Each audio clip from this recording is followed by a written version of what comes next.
এই সংসারের একটা নিয়ম আছে, বা বলতে পারেন লোকে তাই বলে, যে শক্তিশালী হয় সে শক্তিহীনকে নত করে দেয়।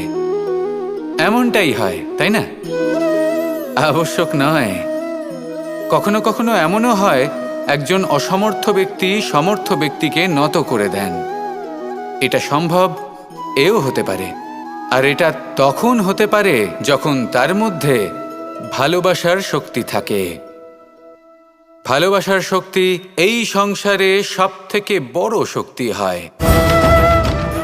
এই ভালোবাসার শক্তি দ্বারাই নির্ধন সুদামা আমাকে দিয়ে নিজের পা ধুইয়ে নিল, কিছু না বলেই, কিছু না চেয়েই। এই কর্মের আধার ছিল শুধুমাত্র ভালোবাসা। খুব শক্তিশালী হয় এই ভালোবাসা। ভালোবাসার শক্তি দ্বারাই আপনি হিমালয় পর্বতকে নত করতে পারেন, তাহলে কি অসম্ভব হতে পারে? এই ভালোবাসার শক্তির সঞ্চার করুন, আর এই ভালোবাসার সাথেই বলুন, রাধা রাধা। আপনি কি কখনো নৌকা যাত্রা করেছেন? করে না থাকলেও নিশ্চয়ই দেখেছেন যে এই জল, যা নিজের অন্তরে সব কিছু সমাহিত করে নিতে পারে, এই নৌকা সেই জলের ওপরেই ভেসে থাকে। নদীর স্রোত কাটিয়ে সে সামনে অগ্রসর হয়। কিন্তু যদি এই নৌকায় কোনো ছিদ্র হয়, তাহলে কিন্তু সেই নৌকা ডুবে যাবে। আর এতে কোনো তফাৎ হবে না যে সেই ছিদ্র ছোট নাকি বড়, নৌকা ডুবে যাবে। এই ছিদ্র হলো আমাদের জীবনে আমাদের অপগুণ, আমাদের দোষ, আমাদের বিকার। কখনো এটা ভাববেন না যে এই দোষ খুবই ছোট, এতে কিছুই যাবে আসবে না।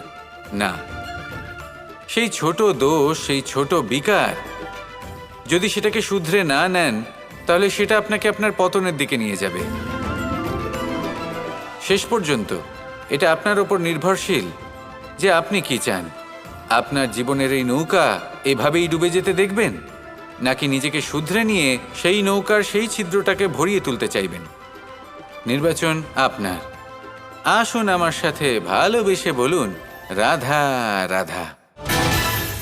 মানুষের আরও একটি শত্রু হলো অহংকার।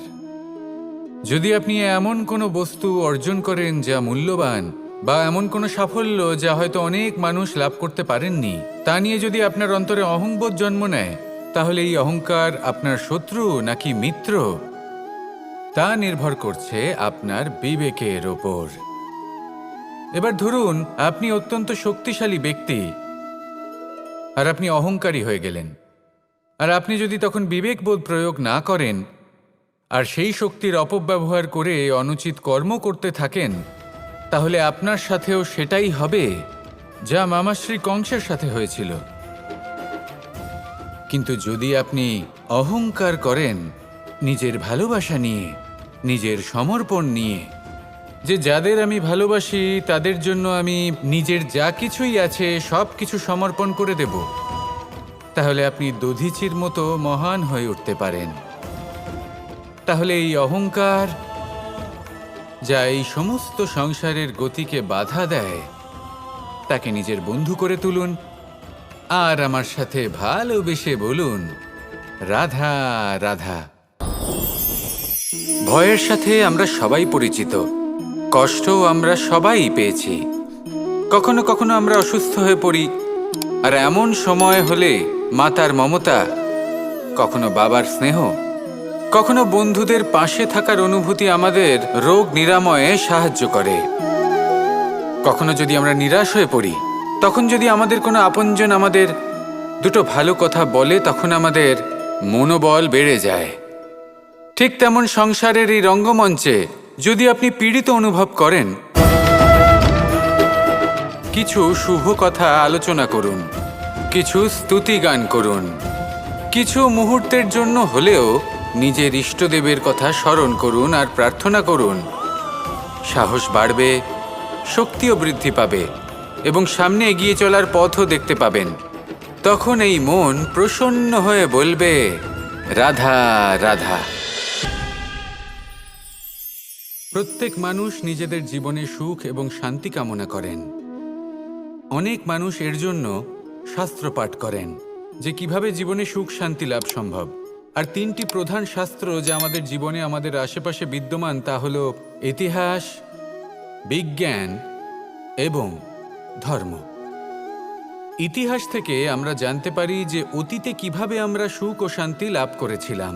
বিজ্ঞান দ্বারা আমরা এটা বুঝতে পারি যে কিভাবে ভবিষ্যতে সুখ এবং শান্তি আমরা লাভ করতে পারি। আর ধর্ম আমাদের এই শিক্ষা দেয় যে আজকের এই বর্তমানে কিভাবে সুখী থাকা যায়, কিভাবে শান্তি লাভ করা সম্ভব। আর সেটাই হলো সবথেকে বেশি প্রয়োজন। অনেক সংখ্যক মানুষ অতীতে আটকে রয়েছেন, সেখানে অনেক মানুষ ভবিষ্যতের চিন্তায় দিন কাটাচ্ছেন। আজ এই বর্তমানে খুব কম সংখ্যক মানুষ প্রসন্ন থাকতে পারেন, সেটাই শিখুন। ধর্ম এটাই বলে যে যদি মনে কোনো মালিন্য না থাকে, এই মন যদি স্বচ্ছ হয়, কর্মের মাঝে কোনো ছলনা যদি না থাকে, তাহলে নিশ্চিত রূপে জীবনে সুখ এবং শান্তি আসবে আর আসতেই থাকবে। আসুন আমার সাথে ভালোবেসে বলুন, রাধা রাধা। এই স্মৃতিগুলি কি অসম্ভব মূল্যবান, তাই না? শুধু তাদের প্রয়োজন হলো একটি মাধ্যম। যেমন মাখনে ভরা এই মাটির হাঁড়ি দেখে আমার বৃন্দাবনের কথা মনে পড়ে গেল। দেখতে গেলে দ্বারকাধীশ যখন চাইবেন, যেখানে চাইবেন, সর্বোত্তম প্রজাতির মাখন খেতে পারেন। কিন্তু সেই মাখনে, বৃন্দাবনের মাখনের মতো সেই আনন্দ, সেই প্রেম কোথায় আছে? বৃন্দাবনে গোপীদের হাঁড়ি ভেঙে মাখন খাওয়া, বাড়িতে লুকিয়ে চুরিয়ে ঢোকা, পরিশ্রম করা, চুরি করে হাঁড়ি ভেঙে মাখন খাওয়া, তার মধ্যে যে আনন্দ ছিল সেটা কোনো পাত্রে রাখা মাখনে কি পাওয়া যায়? মায়ের বকা খাওয়া, মায়ের প্রেম অনুভব করা, ওনার হাত থেকে মাখন খাওয়া, যমুনার তটে বসে গোপীদের সাথে হাসি ঠাট্টা করা, রাধাকে উত্ত্যক্ত করা, বৃন্দাবনের স্মৃতিগুলি হলো অমূল্য। যখনই সেগুলো স্মরণ করি তখন এই মন প্রফুল্ল হয়ে ওঠে। কিন্তু আপাতত আমি এই মাখনটা খেয়ে তৃপ্তি লাভ করব। আপনিও আপনার জীবনে সেই অমূল্য অদ্ভুত মুহূর্তগুলোকে স্মরণ করুন এবং আনন্দিত থাকুন আমার সাথে ভালোবেসে বলুন, রাধা রাধা। যখন আমরা কোনো বনে প্রবেশ করি তখন এই সবুজ ঘাস দেখে, এই কোমল ঘাস দেখে আমাদের মন প্রফুল্ল হয়ে ওঠে। ভিন্ন ভিন্ন প্রজাতির ফুল, ভিন্ন ভিন্ন রঙের ফুল দেখে এই মন আনন্দে ভরে ওঠে। এখানে শিশুরা আনন্দ লাভ করে, বড়রা ভোজন গ্রহণ করেন, কথাবার্তা বলেন, হাঁটাহাঁটি করে বেড়ান। এবার ভেবে দেখুন, যখন এই উপবনের নির্মাণ হয়েছিল সেই সময় যদি এই মাটিকে সঠিকভাবে খনন না করা হতো, যদি তাতে সঠিকভাবে বীজ রোপণ না করা হতো, যদি কোনো সংঘর্ষ না হতো, পরিশ্রম না করা হতো, যদি চলতে চলতে পায়ে কাঁটা না বিঁধে যেত, তাহলে এই সুন্দর বন দেখে আমরা কি এই আনন্দ লাভ করতে পারতাম? কখনোই নয়। ধরুন কোনো নদীর তটে সুন্দর একটি বন আছে, সেই বনের আনন্দ লাভ করতে গেলে আপনাকে সেই নদী পার করতেই হবে। যদি সুখের নদীর কাছে পৌঁছতে চান তাহলে তটে যে কাঁটা রয়েছে সেগুলোর সাথে সংঘর্ষ করতেই হবে। এই সংসারে যদি আপনি সুখ লাভ করতে চান তাহলে সুখ লাভের এই যাত্রা শুরু করতে হবে সংঘর্ষ দ্বারা। তাহলে সংঘর্ষকে স্বাগত জানান, এর পেছনেই সুখ রয়েছে যা আপনার জন্য অপেক্ষা করছে। এবার হাসুন আর আমার সাথে ভালোবেসে বলুন, রাধা রাধা।